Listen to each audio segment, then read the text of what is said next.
رحم اللہ من قرأ الفاتحہ۔ اعوذ باللہ من الشیطان الرجیم، بسم اللہ الرحمن الرحیم، الحمد للہ رب العالمین، بارئ الخلائق اجمعین، الصلاۃ والسلام علی سید الانبیاء والمرسلین، خاتم النبیین، شفیع المذنبین، رحمۃ للعالمین، الذی سمی فی السماوات بأحمد وفی الارضین بأبی القاسم محمد، وآلہ الطیبین الطاہرین المعصومین، لعنۃ اللہ علیہم اجمعین۔ اما بعد، قال رسول اللہ صلی اللہ تعالی علیہ وآلہ وسلم: العلم علمان، علم الادیان و علم الابدان۔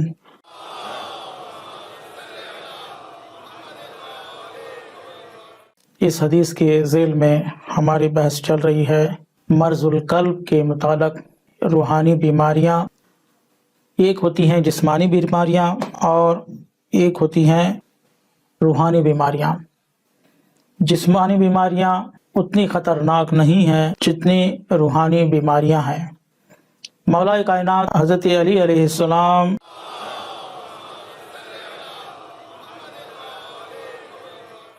فرماتے ہیں: ان من البلاء فاقہ وشد من ذلک مرض البدن۔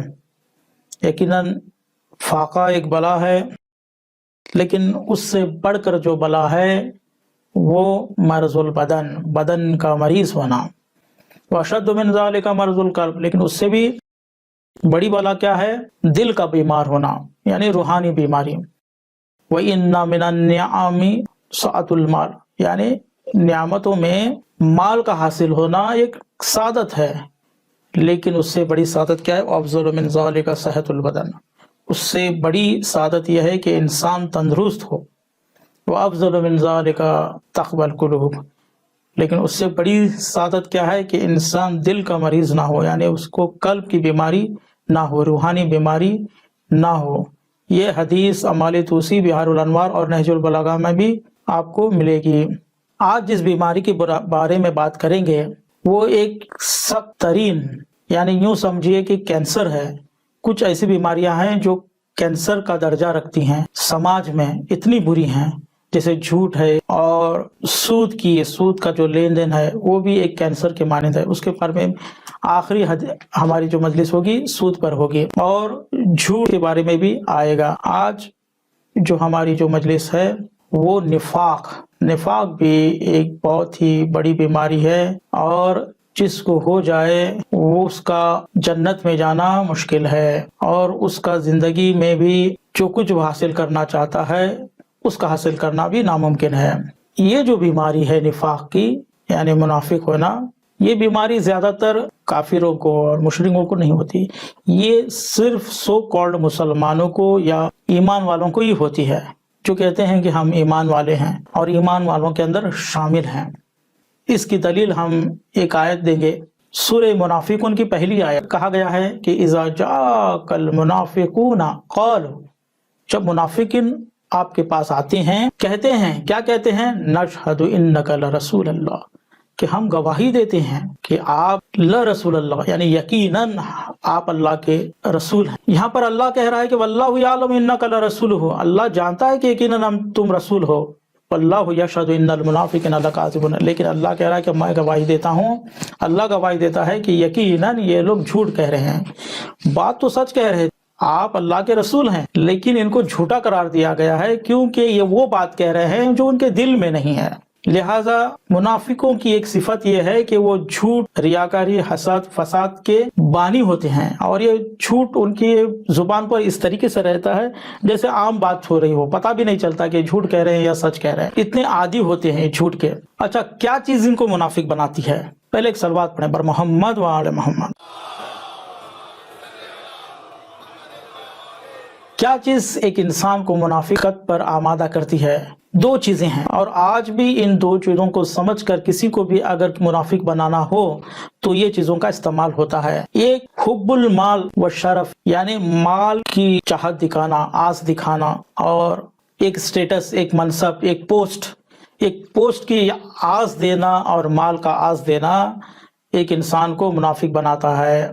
کسی کو اگر خریدنا ہو تو مال سے، اور اس کو یہ بتایا جائے کہ آپ کو یہ کام ہونے کے بعد یہ پوسٹ دی جائے گی ہمارے یہاں، تو وہ غداری پر اتار آتا ہے۔ اسی لیے رسول اللہ صلی اللہ علیہ وسلم فرماتے ہیں حب المال والشرف ینبتان النفاق فی القلب، یعنی یہ جو مال اور شرف کا آس ہے یہ کیا کرتا ہے، انسان کے دل میں نفاق کا بیج بوتا ہے۔ جامعۃ السادات جلد 2 صفحہ نمبر 361 میں یہ حدیث ہے۔ اسی لیے کہا جاتا ہے کہ اگر منافق کو پہچاننا ہو تو علی کا ذکر کریں۔ اگر انسان کا چہرہ کھل جائے تو سمجھ لینا کہ مومن ہے، اور اگر انسان کا دل مرجھا جائے تو سمجھنا منافق ہے۔ ایک صلوات پڑھے بر محمد و آل محمد۔ رسول اللہ کی حدیث بھی ہے علی یاسب المومنین والمال یاسب المنافق، یعنی علی جو ہے مومنوں کے پیشوا ہے اور مال جو ہے وہ منافق کا پیشوا ہے۔ مال اور جہاں تک منصب کی بات ہے، دیکھیے منافقوں کی ایک عادت رہتی ہے کہ جہاں پلڑا بھاری ہو وہاں پر بھی وہ اپنا دامن صاف رکھنا چاہتے ہیں، اور جہاں وہ ہیں وہاں بھی صاف رکھنا چاہتے ہیں۔ مثال کے طور پر آپ دیکھتے ہوں گے کہ یہ پالیٹکس میں بھی ہوتا ہے کہ اگر بی جے پی جیت رہی ہے تو کوئی کانگریس والا بی جے پی میں جا رہا ہے، اور اسی طریقے سے سنگٹنس میں بھی ایسا ہوتا ہے کہ کوئی سنگٹن آگے بڑھ رہا ہے تو وہ وہاں سے نکل کر یہاں پر آتا ہے اور یہاں کی سب باتیں وہاں پر پہنچا دیتا ہے۔ اسی طریقے سے رسول اللہ صلی اللہ علیہ وسلم جب اپنی تبلیغ کر رہے تھے اور لوگوں نے دیکھا کہ ایک دن یہ جو دین بہت پھلے گا، بڑھے گا، اور ایک دن اسی دین کی حکومت ہوگی، تو کچھ لوگوں نے یہ سوچا کہ آج اگر ہم اس پر ایمان لا کر یعنی اس دین میں داخل ہو جائیں تو ہو سکتا ہے اس کی پھر حکومت بھی حاصل ہو سکتی ہے۔ تو لہٰذا ایسے بھی لوگ، آپ تاریخ پڑھیے، میں کچھ کھل کر ابھی یہاں پر نہیں بتاؤں گا، کہ بہت سے ایسے افراد بھی اس دین کے اندر آ ملے ہیں، رسول پر ایمان لائے ہیں، جو کچھ ہی پہلے تلوار لے کر رسول کو قتل کرنے آئے تھے، اور پھر حالات پتہ نہیں کہاں ان کو سمجھ میں آیا اس دین سے منسلک ہو جائیں تو ہمارا بھی ایک دن ایک مقام ہوگا، تو یہ لوگ اس طریقے سے بھی آئے ہیں دین پر۔ اس کے لیے رسول اللہ صلی اللہ علیہ وسلم نے ایک حدیث میں فرمایا ہے نیت المومنی خیر من عملی، یعنی مومن کی جو نیت ہوتی ہے اس کے عمل سے بہتر ہوتی ہے۔ اسی طرح نیت المنافق، منافق کی بھی نیت کیا ہے؟ منافق کی بھی نیت شر من عملی، یعنی بدتر ہوتی ہے اس کے عمل سے۔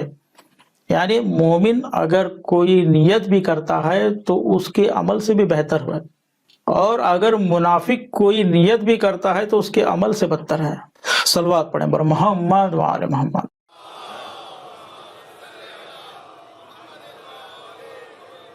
لہذا یہ جو منافق اور نفاق کا جو بیماری ہے پہلے سے بھی ہے اور آج بھی دیکھیں گے آپ، کسی کے ایمان کو دیکھ کر یہ نہیں کہہ سکتے کہ یہ سچا مومن ہے، کیونکہ رسول اللہ صلی اللہ علیہ وسلم نے فرمایا ہے کہ کسی کے نماز روزوں کو آپ دیکھ کر اس کے مومن ہونے پر، یا کسی کے لباس کو دیکھ کر اس کے مومن اور متقی ہونے پر نہ جائیے گا، اس کے معاملات دیکھیے گا کہ اس کا معاملات کیسے ہیں، اس کی بات چیت دیکھیے کہ اس کی بات میں کتنا جھوٹ ہے، کتنا سچ ہے۔ اسی طریقے سے قرآن کے اندر سورہ بقرہ میں ایسے لوگوں سے کہا جاتا ہے کہ وَمِنَ النَّاسِ مَن يَقُولُ آمَنَّا بِاللَّهِ، کچھ لوگ ایسے ہیں کہ کہتے ہیں کہ ہم ایمان لائے اللہ پر، وَبِالْيَوْمِ الْآخِرِ، اور آخری دن پر، وَمَا هُمْ بِمُؤْمِنِينَ، لیکن وہ ایمان والے نہیں ہیں۔ اللہ کھول کر ان کی جو نیت کو بتا رہا ہے، ان کی جو باتوں کو بتا رہا ہے۔ آج بھی اسی طریقے سے دیکھیے، آج حالات ایسے ہیں کہ جس کو ہم کعبے کے رکشک کہتے ہیں، لیکن وہ دین کو کس طریقے سے بیچ رہے ہیں، یہاں تک کہ انہوں نے ابھی سودا کر لیا ہے اسرائیل سے۔ ویسے اسرائیل سے اور امریکہ سے تو پہلے سے ہی ملے ہیں، لیکن ابھی بہت زیادہ نارملائز کرنے کی کوشش ہو رہی ہے۔ عرب ورلڈ کے ساتھ انہوں نے رشتہ بنانے کی کوشش کی، اور عرب ورلڈ ان کو مدد کر رہے ہیں، اور اس طرح مسجد اقصی بھی ہمارے ہاتھ سے ویسے گئی ہے، لیکن ابھی وہ وہاں پر دارالحکومت بنا کر مسجد اقصی کو توڑ کر ایک دن مندر بنانے کی کوشش ان کی ہو رہی ہے۔ انہوں نے اپنے ساتھ جو نصارہ ہے اس کو ملا لیا ہے، ڈونلڈ ٹرمپ جو ان کی بہت مدد کر رہا ہے اس سب معاملے میں۔ ان سب کو ہم کو سمجھنا چاہیے، اور ایسے منافق جو بیٹھے ہیں عرب کے اندر، ان کو بھی ہم کو سمجھنے کی ضرورت ہے۔ یہ سب قرآن میں ہے لیکن ہم لوگ سمجھ نہیں رہے۔ کیا کہہ رہے ہیں؟ وَمِنَ النَّاسِ مَن يَقُولُ آمَنَّا، لوگ کہتے ہیں کہ ہم ایمان لائے، وَبِالْيَوْمِ الْآخِرِ، اور آخری دن پر، وَمَا هُم بِمُؤْمِنِينَ، لیکن وہ ایمان والے نہیں ہیں۔ یخادعون اللہ والذین آمنوا، یہ دھوکہ دیتے ہیں۔ یخادعون کا لفظ استعمال ہوا ہے، خ دال عین، اس کا جو مادہ ہے الخدا کا مطلب ہے کہ وہ بات کہنا جو دل میں نہیں ہے۔ یخادعون، دھوکہ دیتے ہیں۔ کس کو دھوکہ دیتے ہیں؟ اللہ کو دھوکہ دیتے ہیں، مومنوں کو دھوکہ دیتے ہیں کہ ہم بہت متقی ہیں، سب پورا اسلامک ورلڈ ہمارے ہاتھ میں ہے، یا ہم اللہ کے برگزیدہ بندے ہیں، چنے بندے ہیں۔ تو اس طریقے سے اپنے آپ کو بھی دھوکہ دے رہے ہیں، لوگوں کو بھی دھوکہ دے رہے ہیں۔ وما یخدعون الا انفسهم وما یشعرون، لیکن یہ دھوکہ نہیں دیتے مگر انفسهم، اپنے آپ کو دھوکہ دے رہے ہیں۔ وما یشعرون، وہ خود نہیں سمجھ رہے اس بات کو۔ فی قلوبہم مرض، ان کے دلوں میں مرض ہے۔ کون سا مرض ہے؟ نفاق کا۔ فزادہم اللہ مرض، اللہ نے ان کے نفاق کو، مرض کو اور بڑھا دیا ہے۔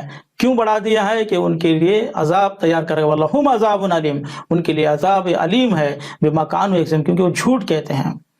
جسے رسول اللہ نے زمانے میں جھوٹ کہا تھا، اسی طرح آج بھی یہ لوگ جو جھوٹ کہتے ہیں، اسی لیے کہ پیغمبر اکرم صلی اللہ علیہ وسلم فرماتے ہیں ان المؤمنین ہمۃ فی الصلاۃ والصیام والعبادہ والمنافق ہمۃ فی الطعام والشراب کالبہیمہ۔ مومن کیا ہوتا ہے؟ اس کی ہمت، اس کی طاقت کیا ہوتی ہے؟ نماز، روزہ، عبادت۔ لیکن یہ جو منافق ہیں صرف کھانے اور پینے میں جو جانوروں کی طرح زندگی کرتے ہیں۔ ان کی جو آپ زندگی دیکھیں گے عرب ورلڈ کے، ابھی پورے عیاشی میں ہیں یہ لوگ، کھانے پینے میں ہیں، یہی ان کی ہمت ہے۔ وَإِذَا قِيلَ لَهُمْ لَا تُفْسِدُوا فِي الْأَرْضِ، جب ان سے کہا جاتا ہے کہ لا تفسدوا فی الارض، مت پھیلاؤ زمین میں فساد، تو کیا کہتے ہیں؟ قالوا انما نحن مصلحون، ہم تو صلح کرنے والے ہیں، ہم تو زمین میں امن و امان۔ ابھی ویسا ہی ہو رہا ہے کہ یہ جو معاہدہ ہوا ہے یو اے ای کا اور اسرائیل کا، جو پوچھا گیا تو ان سے وہ یہی کہتے ہیں کہ یہ امن پھیلانے کے لیے، زمین پر امن پھیلانے کے لیے۔ جب ان سے کہا جاتا ہے کہ اس طرح سے نہ کرو، لا تفسدوا فی الارض، فساد مت پھیلاؤ، یہ لوگ فاسد ہیں، فساد کرنے والے ہیں، ان سے نہ ملو۔ قالوا انما نحن مصلحون، ہم صلح کرنے والے ہیں، ہم امن پھیلانے والے ہیں۔ لیکن اللہ پھر ہمیں آگاہ کر رہا ہے کہ الا انہم هم المفسدون، یہی لوگ فساد پھیلانے والے، ولکن لا یشعرون، لیکن وہ نہیں جانتے۔ وَإِذَا قِيلَ لَهُمْ آمِنُوا كَمَا آمَنَ السُّفَهَاءُ قَالُوا أَنُؤْمِنُ كَمَا آمَنَ السُّفَهَاءُ، جب ان سے کہا جاتا ہے کہ آمنوا كَمَا آمَنَ النَّاسُ، کہ جس طرح مومن ایک ایمان لاتا ہے اس طریقے سے ایمان لاؤ، تو وہ کیا کہتے ہیں کہ کیا ہم بے وقوفوں کی طرح زندگی گزاریں؟ الا انہم هم السفہاء، وہ خود ہی بے وقوف ہیں، ولکن لا یعلمون، لیکن وہ نہیں جانتے۔ وَإِذَا لَقُمُ الَّذِينَ قَالُوا آمَنَّا وَإِذَا خَلَوْا إِلَىٰ شَيَاطِینِهِمْ قَالُوا إِنَّمَا مَعَكُمْ وَإِذَا لَقُوا الَّذِينَ آمَنُوا، جب مومنوں سے ملتے ہیں، دوسرے عرب ورلڈ سے ملتے ہیں، تو کہتے ہیں ہم بھی ایمان والے ہیں، تم بھی ایمان والے ہو۔ لیکن وَإِذَا خَلَوْا إِلَىٰ شَيَاطِینِهِمْ، جب ان کے شیطانوں سے ملتے ہیں، امریکہ سے ملتے ہیں اور اسرائیل سے ملتے ہیں، قَالُوا إِنَّا مَعَكُمْ، ہم تمہارے ساتھ ہیں۔ اس بات کو سمجھنے کی ضرورت ہے مسلمانوں۔ میں قرآن سے کہ بات آپ کو دلیل دے رہا ہوں، آپ ان قرآن کو پڑھیے، صرف حفظ کرنا نہیں ہے قرآن کو۔ آگے ہم بڑھتے ہیں، امام کاظم علیہ السلام کی ایک حدیث لیتے ہیں۔ حدیث کہتی ہے کہ المومن قلیل الکلام و کثیر العمل، مومن کی کیا عادت رہتی ہے کہ وہ بات کم کرتا ہے اور کام زیادہ۔ والمنافق کثیر الکلام و قلیل العمل، اس کے برعکس کیا ہے؟ منافق ہے کثیر الکلام، کلام زیادہ کرتا ہے، قلیل العمل، عمل کم۔ تو آپ دیکھیں گے کہ کس طرح تاریخ میں بھی ایسے لوگ رسول اللہ سے کو بھی ملے ہیں، اور مولا علی کے زمانے میں بھی رہے ہیں، اور امام حسین علیہ السلام کے زمانے میں، امام حسن علیہ السلام کے زمانے میں، اور آج بھی امام زمانہ کے زمانے میں بھی ایسے منافق ہیں، جن سے اگر کہا جائے کہ ہم اللہ کے نظام کو قائم کرنے کی کوشش کریں گے یہاں پر دنیا میں، تو کہتے ہیں کہ امام زمانہ آنا ہے، پھر ان سے کہا جاتا ہے کہ ہم جو نظام رسول اللہ نے بنایا تھا اس پر ہم کام کریں گے، اس کو ہم نافذ کریں گے، تو کہتے ہیں کہ اس کے لیے حکومت چاہیے۔ حکومت جب نہیں ہے تب آپ کام کر کے دکھائیں، جب امام زمانہ آئیں گے تو حکومت ضرور بنائیں گے۔ آج بھی جب امام زمانہ آئیں گے تو ایسے کئی حضرات ایسے ہوں گے جو آپ کو لگے گا کہ یہ لوگ امام زمانہ کا ساتھ دیں گے، کیونکہ یہ اپنے زمانے کے بڑے عالم تھے، معلم تھے، معمم تھے، متقی تھے، پرہیزگار تھے۔ لیکن جب امام زمانہ آ کر ان کی جو نقاب پلٹائیں گے تو اب ہمیں پتہ چلے گا کہ یہ بھی منافق تھے۔ ورنہ دیکھیے آج کہیں پوری دنیا میں اگرچہ ایران میں اسلامی حکومت ہے لیکن وہاں بھی منافقوں کی کمی نہیں ہے وہاں پر۔ اگر ایسا نہیں ہوتا تو جو میڈیسن سسٹم ہے وہ منافقوں کا میڈیسن سسٹم نہ ہوتا، کافروں کا اور مشرکوں کا میڈیسن سسٹم نہ ہوتا، بلکہ اسلامک میڈیسن سسٹم ہوتا، لیکن وہاں نہیں ہے۔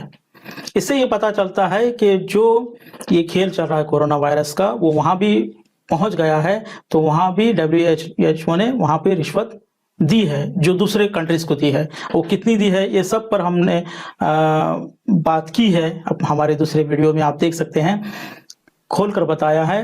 لیکن ان مجالسوں میں ہم بس اشارہ دے رہے ہیں کہ رشوت وہیں لی جاتی ہے جہاں یہ منافق موجود ہوں۔ رسول اللہ صلی اللہ علیہ وسلم کی ایک حدیث ہے، ثلاثۃ من کن فیہ فہو منافق، تین چیزیں جس کے اندر ہے وہ منافق ہے۔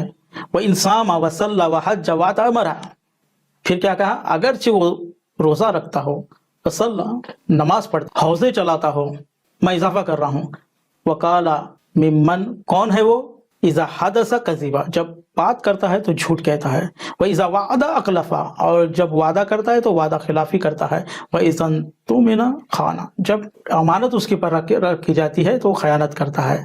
یعنی امانت میں خیانت کرنا، جھوٹ کہنا، وعدہ خلافی کرنا، مال کا حریص ہونا اور منصب کا حریص ہونا، یہ سب منافق کی نشانی ہے، اور یہ پوری دنیا میں، پورے مذاہب میں، پورے فرقوں میں پھیلے ہوئے ہیں۔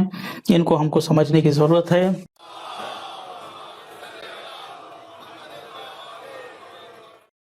جب نام لیا جاتا ہے حضرت عباس کا تو فوراً ذہن میں یہ بات آتی ہے کہ عباس مرادوں کو پورے کرنے والے ہیں، لیکن جس کی مراد پوری نہیں کر سکے وہ بی بی سکینہ ہے۔ امام حسین علیہ السلام عباس سے کہتے ہیں کہ عباس بچے رو رہے ہیں، جاؤ پانی لے کر آؤ۔ ننھی سکینہ اپنے ہاتھوں سے مشکیزہ عباس کو دیتی ہیں۔ عباس سب کو خدا حافظ کہہ رہے ہیں، جب بی بی زینب کے پاس آئے، زینب خدا حافظ، زینب نے فرمایا عباس تھوڑی دیر بیٹھ جاؤ، میری ایک بات سنو، جب میں کوفے میں تھی تو بابا علی مسجد سے آئے، کبھی میرے آنکھوں کو چوم کر رونے لگے، کبھی سر کو چوم کر رونے لگے۔ میں نے پوچھا بابا کیوں رو رہے ہو؟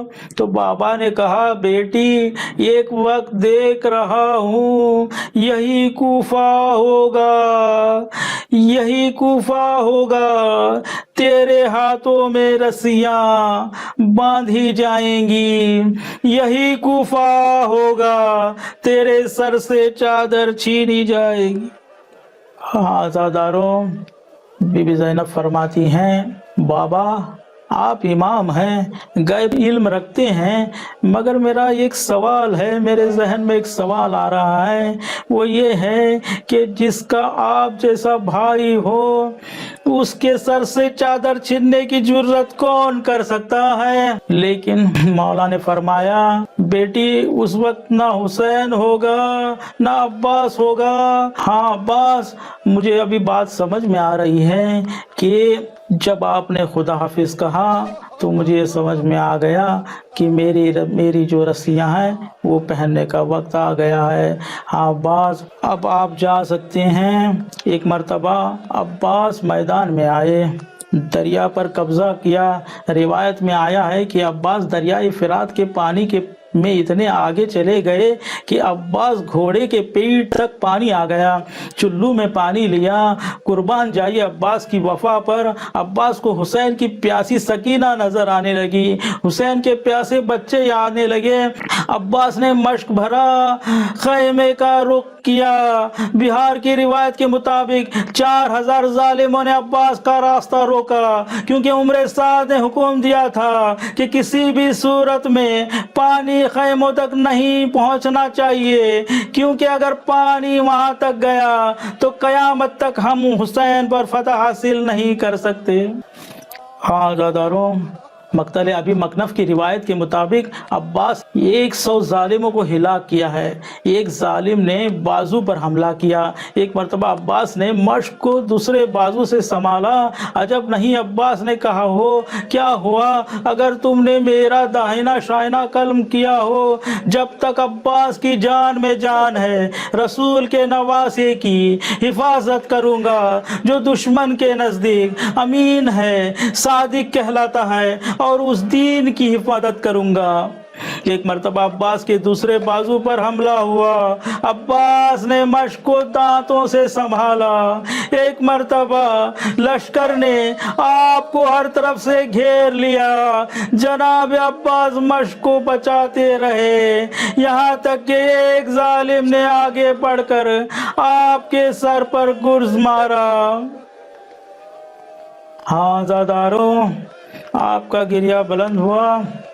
ام البنین مدینے میں ام البنین نے فرماتی تھیں کہ اب مجھے کوئی ام البنین نہ کہو، کیونکہ جب مجھے کوئی ام البنین کہتا ہے تو مجھے میرے 4 بیٹے یاد آتے ہیں۔ مجھے بس فاطمہ کہو۔ اور عباس، میں جانتی ہوں کہ تو میرا بہت ہی بہادر بیٹا تھا۔ میں نے یہ بھی سنا ہے کہ تیرے سر پر گرز کا وار کیا گیا۔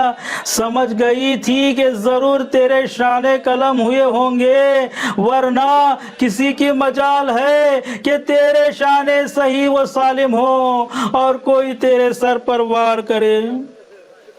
ہاں داداروں، عباس زخموں کی تاب نہ لا سکے اور گھوڑے سے زمین کی طرف آ گئے اور اپنے مولا کو پکارا، السلام علیکہ یا ابن رسول اللہ، روحی لک الفدا۔ ابن رسول اللہ، آپ پر سلام، میری روح آپ پر فدا۔ اتنا سننا تھا، مظلوم کربلا تڑپ گئے، آپ کی طرف دوڑے، کہا میرے عباس میں تنہا رہ گیا، میرا کوئی مددگار باقی نہ رہا، عباس میری کمر ٹوٹ گئی، حسین غریب ہو گیا۔ ہاں زاداروں، مولا حسین عباس کے قریب آئے، سر کو گود میں لیا۔ عباس نے ایک تمنا کی، کہا مولا میری ایک تمنا ہے۔ اماں نے بتایا ہے کہ جب میری ولادت ہوئی تھی تو سب سے پہلے میں نے آپ کی زیارت کی تھی۔ اب آخری وقت ہے تو چاہتا ہوں کہ آپ کی زیارت کروں، مگر ایک آنکھ میں تیر لگا ہے اور ایک آنکھ میں خون بھرا ہے۔ مولا عباس، آپ کے ابا کے دامن سے میری آنکھ کا خون صاف کریں۔ مولا یہ بھی زحمت نہ دیتا اگر میرے ہاتھ ہوتے۔ مولا حسین نے فرمایا، عباس میری بھی ایک تمنا ہے، پوری زندگی مجھے بھائی کہہ کر نہیں پکارا، کبھی مولا کہا کبھی آقا کہا، عباس مجھے بھائی کہو۔ ادھر سکینہ فرماتی ہیں، چچا آپ تو القمہ میں جا کر سو گئے، حسین کی بیٹی کو دشمن کے تماچے سے کون بچائے گا؟ 13 محرم کی ایک روایت میں ملتا ہے کہ جب بنی اسد کی مدد سے امام زین العابدین علیہ السلام لاشوں کو دفن کر رہے تھے تو بنی اسد کے 2 جوان دوڑتے ہوئے آئے اور کہا، مولا تھوڑی دور ایک جسم پارا پارا ہے، اٹھایا نہیں جاتا، اس بدن کا ایک حصہ اٹھاتے ہیں تو دوسری طرف گرتا ہے، دوسرا اٹھاتے ہیں تو تیسرا گرتا ہے۔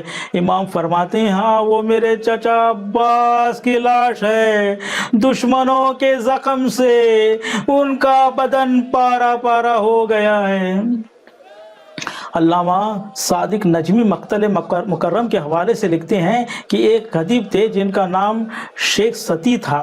وہ لکھتے ہیں کہ ایک آدمی کربلا سے شیخ ستی کے پاس آیا جو ایک مشہور خطیب تھے۔ کہا میرے پاس آپ کے لیے علمدار حسین عباس کا ایک پیغام ہے۔ شیخ ستی نے تعجب سے کہا میرے لیے پیغام؟ میں کہاں اور علمدار حسین کہاں؟ اس شخص نے کہا عباس کا ایک پیغام ہے کہ شیخ ستی سے کہو کہ جب وہ میرے مصائب پڑھیں تو پورا پڑھا کریں، تم جب میرے مصائب پڑھتے ہو مفصل مصائب نہیں پڑھتے۔ ایک شخص کہتا ہے کہ وہ پورے پڑھتے ہیں، میں نے ان کی مجلس بارہا سنا ہے، ان کی آنکھ میں تیر لگنا، سر پر گرز کا وار ہونا، ہاتھوں کا قطع ہونا، مشق سکینہ چھیدنا، یہ سبھی مصائب پڑھتے ہیں، کون سی مصیبت ہے جو نہیں پڑھتے؟ اس نے کہا آپ لوگوں کو یہ نہیں سناتے کہ عباس گھوڑے سے زمین پر کس طرح آئے؟ گھوڑے سے جب کوئی زمین پر گرتا ہے تو پہلے اپنے ہاتھ کا سہارا لیتا ہے، یا ایک ہاتھ کا سہارا لیتا ہے یا دونوں ہاتھوں کا سہارا لیتا ہے، اور جس کے دونوں ہاتھ قطع ہوں وہ زمین پر کس طرح آیا ہوگا۔ ہاں زاداروں، اپنے زمانے کے صاحب کرامت عالم تھے جن کا نام سید مہدی بحر العلوم تھا۔ ان کے متعلق مشہور ہے کہ امام زمانہ کی زیارت کا شرف حاصل کیا ہے، اور یہ بھی مشہور ہے کہ جب وہ اپنے گھر کی چھت کے اوپر سے مولا علی کو سلام کرتے تھے تو جواب سلام آتا تھا۔ ان کے زمانے میں قبر عباس کا کچھ حصہ گر گیا تھا، ان کی تعمیر کی نگرانی کے لیے ان حضرت کو لے گئے، ایک معمار کو بھی اپنے ساتھ لیا۔ قبر پر پہنچنے کے بعد جب معمار نے قبر کو دیکھا تو آغا سے پوچھا کہ ہم تو ممبروں سے سنا ہے، ہم تو سنا کرتے ہیں کہ عباس کا قد کافی دراز تھا، یہاں تک کہ جب آپ گھوڑے پر بیٹھتے تھے تو ان کے قدموں سے زمین پر خط کھینچتا تھا، مگر یہ قبر تو بہت چھوٹی ہے۔ یہ سننا تھا۔ بحر العلوم رونے لگے اور اپنے سر کو ایک دیوار سے ٹکرانا شروع کیا اور کہا اے معمار، تم نے میرے زخموں کو تازہ کر دیا۔ عباس کا قد بڑا تھا مگر کربلا کے زخموں نے اس کو چھوٹا کر دیا۔ لعنت اللہ علی الظالمین وسیعلم الذین ظلموا ای منقلب ینقلبون۔